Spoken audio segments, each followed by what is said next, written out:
I just wanted to do a quick announcement before people left. First and foremost, reporting is important. All right. The reason why 311 and the police department need reporting is because you know what happens? In parts of the city where they have this, they're on the phone all the time. And then the data says that they have more problems in our community. And we know that that's not true. So the reporting is super important. All right? Like, look, I used to go to the 26th district PDAC in Fishtown, and those people report about all types of problems. And we know that it's not the same as a dumping site that's a huge, like, they would have a whole protest. Those people will be out there with the news around the dumping sites that we know in the neighborhood. Right. So reporting is super important. I know I used to work for the city. It is frustrating. You don't always get the responses, but that's why we do have the council person's office here. You make that report, you get that tracking number. If you see that they're just playing games, the council office is there to be like, hey, streets department, your budget, we're gonna talk about it in a couple weeks, right? So when you're asking for more money, why is my neighborhood not getting service? That's how the system, unfortunately, the system shouldn't work like that, but that's how it works.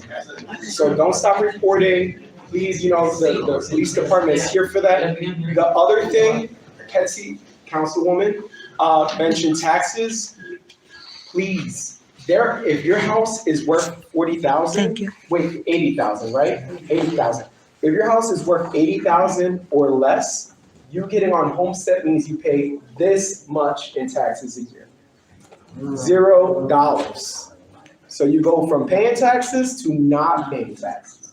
If you're a senior and we get you to pay 0 taxes, we freeze your taxes. We do senior citizen tax freeze, which means that if ever, as long as that house is under your name, you will no longer pay taxes. Doesn't matter if taxes go up or down, your taxes will remain that. I have a question. What about lots? I mean, the prices on the lots, like if we have a lot, like no. So the lots, because the lots are an asset, so we want to keep people in their home, right? The city should be trying to keep people in their home. And that homestead is the easiest way. If you're below 80,000, you are going to go to $0 in taxes for your property taxes. That's huge because this neighborhood, a lot of things are valued around 80 to 90,000. So that simple program, but if you have, we know people on every block has a complicated issue. There's a person who has a tangled title who you know may not be homestead qualified. That's the council office can figure out if you need, you know, another tax program, if you need to get on RAD, the water. You said it. Don't think you don't qualify. Ask if you qualify. There's a lot of money on the table that you or one of your neighbors that's struggling through something, you guys are connecting them to that. So please don't stop. We also encourage too for the block captains to talk to the residents on the block because you are more on the block and have more of that, you know, that communication. And even if they don't want to go to the city hall, there's, you know, organizations like ours that we can help with, where there's housing counseling or even us as community organizers that have access to give that help for you all. We want to give y'all the tools. Yeah. That's what these meetings, we promise that we're doing them regularly. That's right. We're going to keep doing them. We know that in a little bit, people are going to be asking about block party permits and street, right? So that's gearing up. That's part of the spring. So I wanted to make this announcement. We're going to have a training.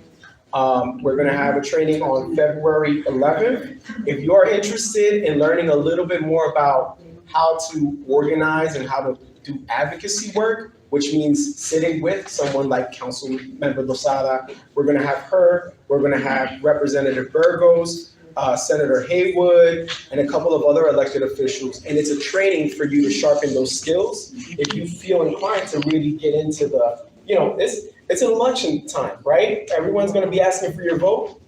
We're going to train people on how to have that interaction. If you want my vote, this is what I need from you. So that's going to be February 11th.